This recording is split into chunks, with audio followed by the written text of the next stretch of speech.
সবাইকে নমস্কার জানিয়ে বলছি, প্লিজ দয়া করে কেউ কাউন্টিং এজেন্টরা এবং প্রার্থী ক্যান্ডিডেটরা তারা ভোটিং এলাকা ছেড়ে আসবেন না।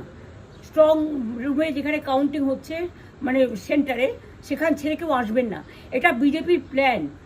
প্রথম 2-3 রাউন্ডে আমি কালকে থেকেই বলছি যে ওদেরগুলো আগে দেখাবে, আমাদেরগুলো পরে দেখাবে।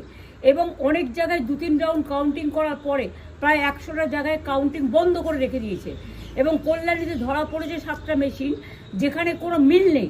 এটা টোটাল ফোর্সফুলি সেন্ট্রাল ফোর্সকে দিয়ে চারিদিকে তৃণমূল কংগ্রেসের উপর অত্যাচার করছে, অফিস ভাঙছে, জোর করে দখল করছে। এসআইআর নামে আপনারা দেখেছেন ভোট লুট করেছে যাতে যে সিটগুলো জিততে পারে। কিন্তু এখনও এমন 70টা সিট আছে, 100টা সিট আছে যেগুলো আমরা এগিয়ে আছি, সেগুলো বলছে না। টোটালটাই মিথ্যে নিউজ খাওয়াচ্ছে। আগে ডিআইসিও এই খবরগুলো দিত, কিন্তু তাকে কালকে চেঞ্জ করে দেওয়া হয়েছে।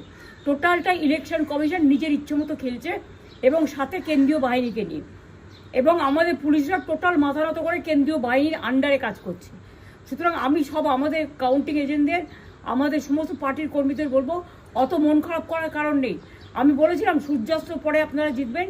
3 রাউন্ড 4 রাউন্ড কাউন্ট হলেও এটা 14 রাউন্ড থেকে 18 রাউন্ড কাউন্ট হয়, তখন আপনারা জিতবেন। Wait and see, watch. আমরা সবাই আপনাদের সাথে আছি, আপনারা কেউ ভয় পাবেন না, নিশ্চিন্তে থাকুন। আমরা বাঘের বাচ্চার মতো লড়াই করে যাব।